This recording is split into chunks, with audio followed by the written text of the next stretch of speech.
He came back from the dead. Again. Hal Jordan isn't just fighting aliens. He's fighting guilt, ghosts, and a legacy of destruction. This isn't your dad's Green Lantern. This is a redemption mission, lit by willpower and drenched in cosmic paranoia. Strap in, because Green Lantern, No Fear isn't just a comeback.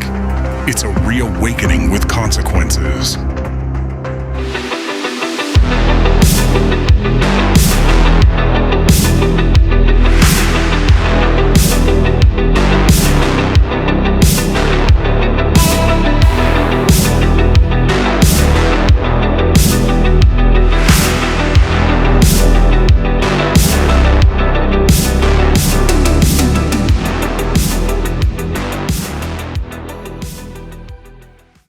What's up, agents? Thorne Bishop here with Top Secret Inc., and today we're cracking open a series that reboots one of DC's most controversial icons, Hal Jordan, in a story that's equal parts cosmic action and mental minefield.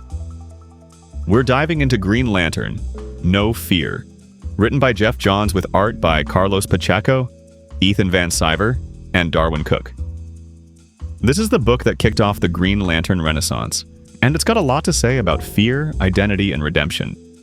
Let's fire up the ring and dive in. Hal Jordan is back, but not everyone's cheering.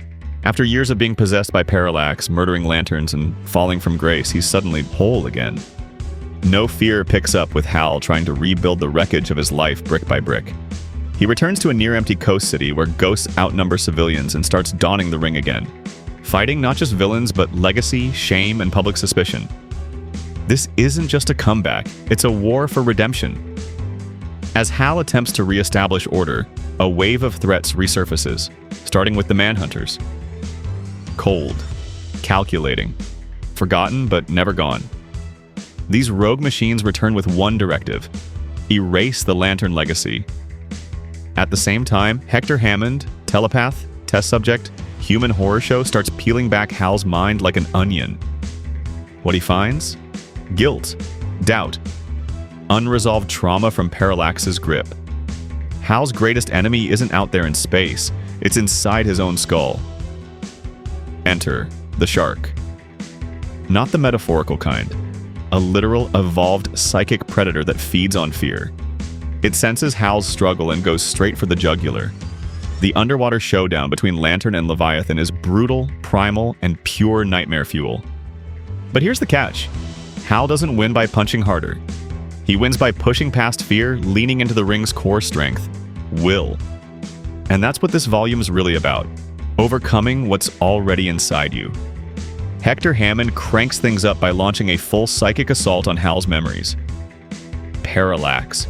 Coast City's fall. The deaths, the failures. All of it hits Hal like shrapnel, designed to break him. But this isn't the same man who once cracked under pressure. Hal takes the pain, owns it, and fights his way out of Hammond's mental maze. The message? He's not looking to forget what happened. He's looking to own it and rise above it. By the end of this volume, Hal's back on his feet, ring-charged, city-watching. He's no longer just the guy who went rogue. He's the one who faced fear, guilt, and cosmic judgment, and came out clean. Coast City begins to show signs of life again, and the Lantern Corps knows that Sector 2814 is back in good hands. This isn't just Hal Jordan's reboot, it's a mission statement. No more hiding, no more regret, no fear, only will. Before we dive deeper into the mission, let's pull the files on the key players: heroes, villains, rogues, and wildcard operatives. This is the subject profiles. Hal Jordan, the will-forged warrior, the former Parallax, now reborn and recharged. A man haunted by guilt, driven to prove he's worthy of being Earth's Green Lantern again. A symbol of resilience and cosmic redemption. Hector Hammond, the psychic parasite. A grotesque telepath whose mutated brain makes him a terrifying mental threat. His obsession with Hal turns psychological as he invades both mind and memory. The shark, the primal predator, reborn. An evolved oceanic terror with new psychic powers and hunger for fear.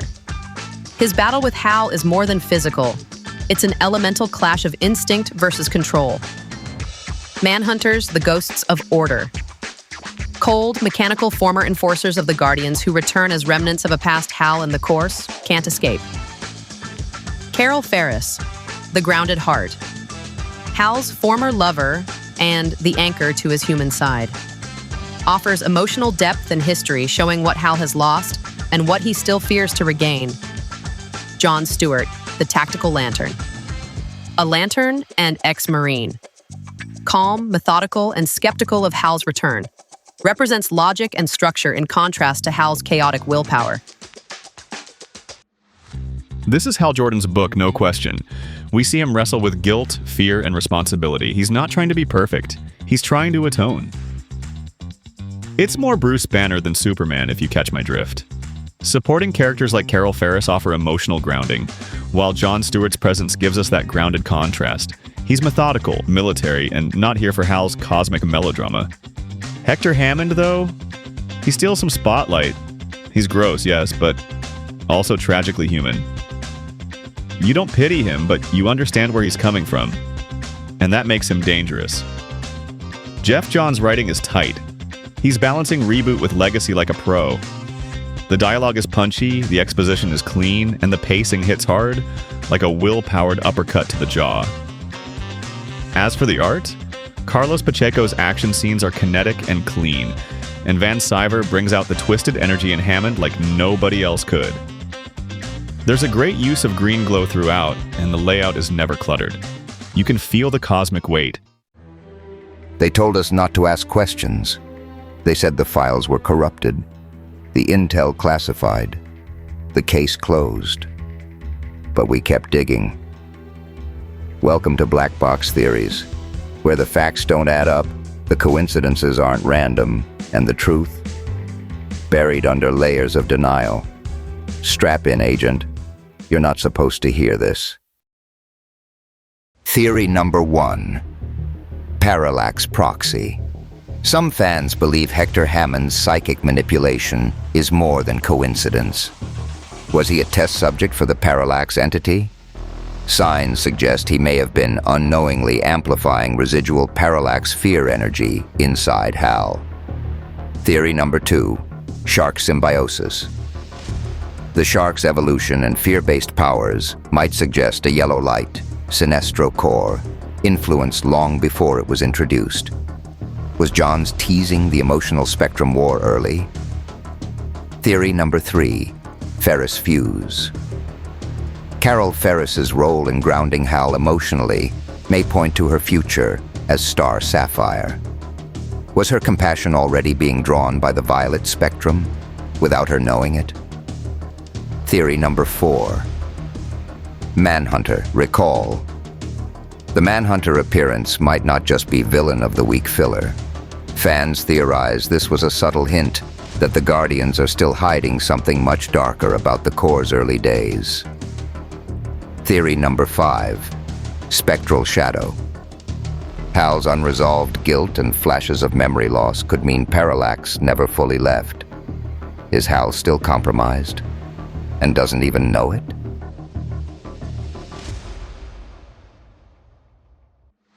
No Fear balances a grounded Earth with galactic weirdness. You've got bombings in Coast City one page and mind-melting battles in orbit the next. The tone? Redemptive but tense. Hal's trying to rebuild, but everyone around him is waiting for the other shoe to drop. Themes like fear versus willpower, redemption, identity, and the cost of legacy hit you hard, especially if you know Hal's tragic past. Symbolically, the ring represents control, but it's also a prison. Hal's not just wielding it, he's fighting against it every time he powers up. In context, this volume set the stage for everything that followed Rebirth, Sinestro Core War, Blackest Night. It basically erased the Parallax mess and gave Hal fans a reason to believe again. Compared to older Green Lantern runs, this one has more psychological depth. It's less hero of the week and more man versus self. And fans? They loved it. This volume was seen as the true return of Hal Jordan, and it made the Lantern Corps cool again. Some intel doesn't belong in the open. When a story gets too twisted, too dangerous, or just too damn weird, we file it under red. This is the red files, classified content, high-risk statistics, and the kind of secrets you don't unsee once exposed. Proceed with caution, Agent. Red file number 1. Operation Character Rehab. Geoff Johns launched this volume as a strategic character rehabilitation program for Hal Jordan, rebuilding his reputation without erasing the Parallax storyline entirely. This allowed Hal's fall and redemption to coexist in canon, creating a rare fusion of legacy and reboot that reshaped how DC handles continuity. Red file number 2, the Manhunter Foreshadow. The return of the Manhunters isn't random. It's early foreshadowing of larger core-wide conflicts like Sinestro Cause War and Secret Origin. Their reappearance quietly warns readers that the Guardians' past sins are resurfacing, setting the stage for cosmic upheaval. Red file number 3, Glow Effects Classified.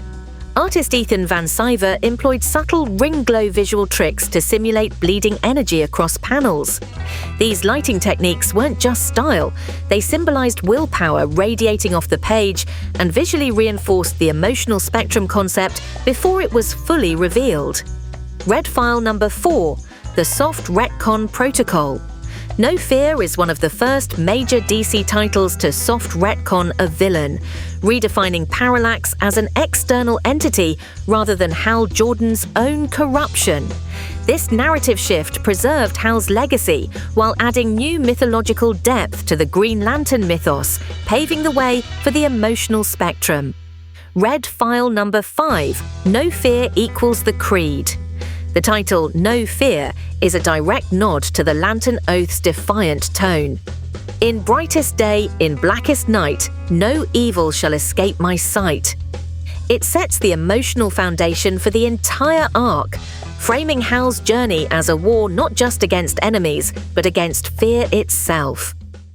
All right, agents, intel has been gathered, dossiers reviewed, and it's time to declassify the best of the best. Welcome to the awards segment, where we spotlight the operatives, wildcards, and game-changing moments that made this mission unforgettable. Let's hand out some top-secret honors. Top Operative Award, Hal Jordan. In Green Lantern No Fear, there's no denying who owns the spotlight. Hal Jordan doesn't just step back into the role, he commands it. Whether he's taking down evolved predators like the Shark, surviving a mental siege from Hector Hammond, or rebuilding his life in a ghost town like Coast City, Hal proves that willpower isn't just his power source, it's his identity. He's more layered, vulnerable, and compelling than ever, making every page orbit around his personal war with fear. This is Hal's rebirth, and he owns every second of it. Dark Horse Award, Hector Hammond. Hammond may not throw punches, but he hits hard, in the psyche. Often dismissed as a B-list telepath with a grotesque makeover, Hammond rises to major threat level here. His mind invasion of Hal is one of the most disturbing and effective tactics in the volume, exposing emotional fractures and unlocking suppressed trauma. With just a glance and a thought, he forces Hal and us to question what's real and what's still buried. He doesn't need a ring to dominate the field, he just needs access. And in this book, he gets it. Spyglass Sequence Award, Hal versus the Shark in the Underwater Showdown. The most intense scene in the volume? No contest. Hal's underwater brawl with the monstrous psychic shark is the perfect storm of primal terror and high-stakes superhero action. It's not just a fight, it's a symbol. The shark doesn't talk, doesn't reason, doesn't even care. It simply hunts fear. Watching Hal dive into the abyss surrounded by pressure, darkness, and a literal embodiment of his inner weakness is visual storytelling at its best. He wins not with rage or might, but with sheer will, and it's that moment that tells you the Lantern is truly back. So here's the final verdict. Green Lantern, No Fear is more than a reboot.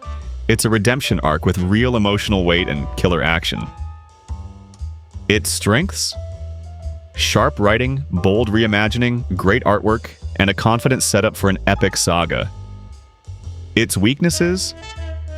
Some newer readers might feel slightly lost if they don't know Hal's Parallax past, and the volume's reset nature means some characters get sidelined. We give No Fear a final score of 8.5 out of 10. It's a bold, brilliant return to form that lights the way for everything Green Lantern would become. Still afraid of diving into Green Lantern lore? Don't be. Start right here and watch it all unfold. If you dug this breakdown, give us that emerald thumbs up, smash that subscribe ring, and drop your thoughts below, especially your favorite Lantern moment. Until next time, agents, stay top secret.